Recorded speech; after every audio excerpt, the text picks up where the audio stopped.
Boom, from the Flying Can Ranch down here in Cedar Creek Lake, Texas. Good morning. Good morning.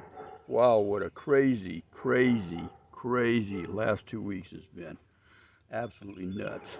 Man, I'm going to get on with this video. I'm going to make it kind of quick. I was going to do some bench presses. I hit my bag last night, really got into it, and I was going to slap out some bench presses. Cloudy, a little misty out, so I'll probably get back on that later.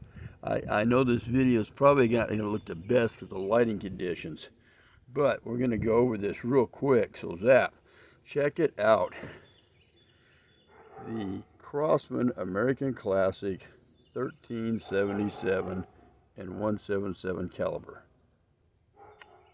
Yeah, nice little pneumatic pump up gun, you know, like that. Up. And you can pop one off. Nice. Oh, I forgot to caulk it. Forgot to caulk it. Oh, there it went. Now I know what you're thinking.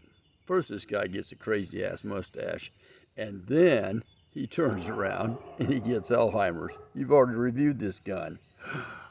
I did. I really did. But what we really want to talk about is look at this.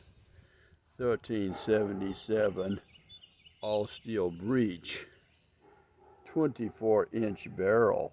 Whoop, boom. Yes sirree. We'll get up a little close. I actually tried to do this earlier, and I made a few mistakes. So this is it right here with my trusty Winchester scope. Look at it. Nice. We'll flip it around. We'll go over it again. Nice. So what you got here is just a 1377. I'll get it back around here again. And you can get these from Pyramid Air Gun Depot. This all steel receiver, which is much longer, and it's got the 11mm rail on it to mount your scope. And then I ordered this 24-inch barrel. I believe I got that off of eBay. And I'm going to try to, believe it or not, do this again in the 22. I got the nice, bright brass in piece right here. I've got the custom roll pins with the screws that hold it on each end. Lock it in so it can't creep around on you. I even put a custom breech screw in here. Again, all these you can find on eBay. So let's get it on.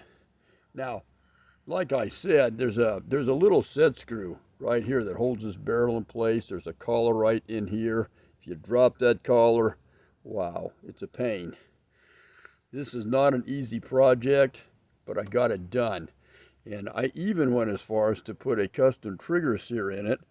You can rack this back, and I'm going to show you a little problem I've had. Not a bad problem. You can drive a couple of pumps on it. Breaks real clean.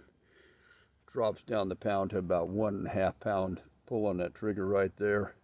Now with this scope, I discovered, if you look at this little bolt right here, as I flip it up, it just barely gets past this screw right here on my scope.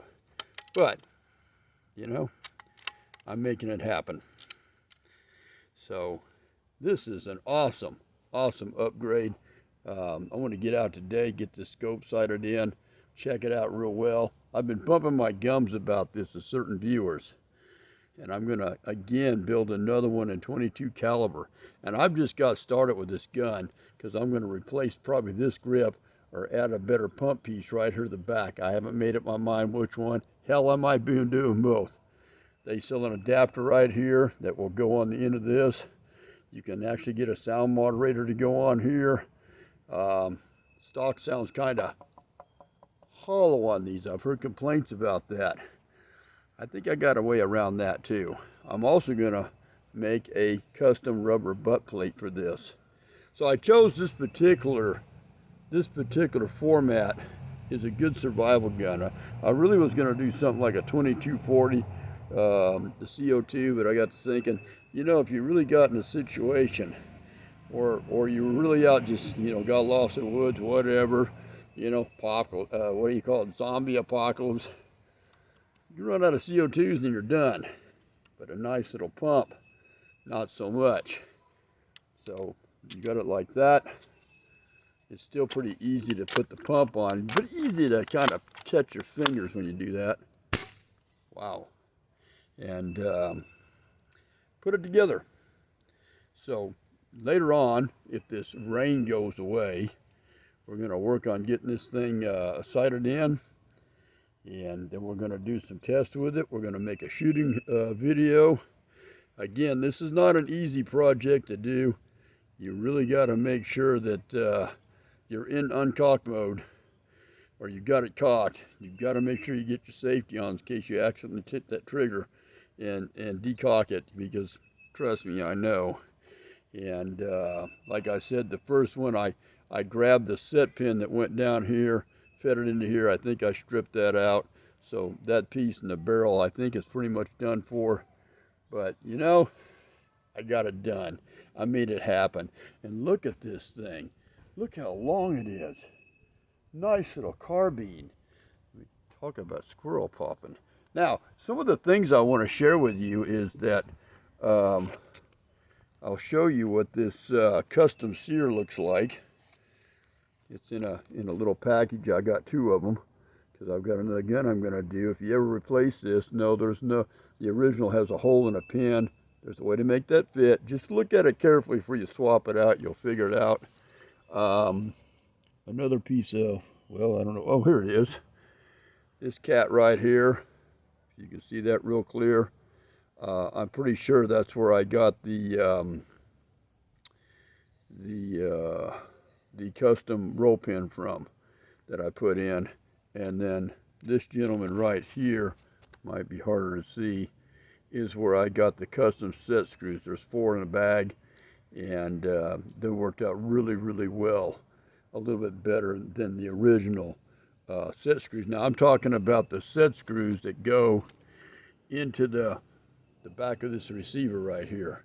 So a little tricky to do, and like I said, I messed up the first time, and I had a few problems this morning, but wow.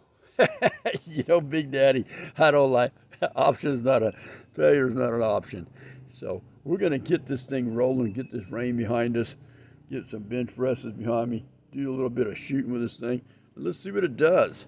I'm really predicting it's gonna be a lot more accurate. Like I said earlier, I'm not done with this thing. I'm going to do some more stuff. This is just the first step. So we'll probably go over it a few more times. Again, like I said, I'm going to do this in the 22 version, also pneumatic. I do have a 10, I believe it's 10.25-inch barrel to put on it. But I'm really thinking about ordering in the 24. I think you can get those through Baker Air Guns. Yeah, also look up Mustang air guns. All these guys sell parts that you can really do a lot of conversions on these. I watched a video where one guy took a 2240, converted it over to an HVA tank.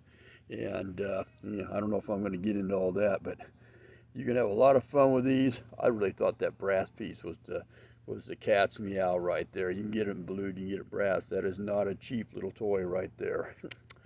But all in all, the whole thing wasn't all that expensive. So when I messed up this barrel and this receiver, I said, okay, I'm out this much. Lesson learned. But boom, it's in. It's going. It's happening. Look at this. You can just really get into this thing right here. Looks good. I mean, really, really tight, nice, neat. I actually made it happen. We're going to keep working with it. Keep on watching. We'll get you a shooting video out as soon as we can. A little nippy out this morning. So that's how we do it at the Flying Can Ranch. Boom. Thanks for watching.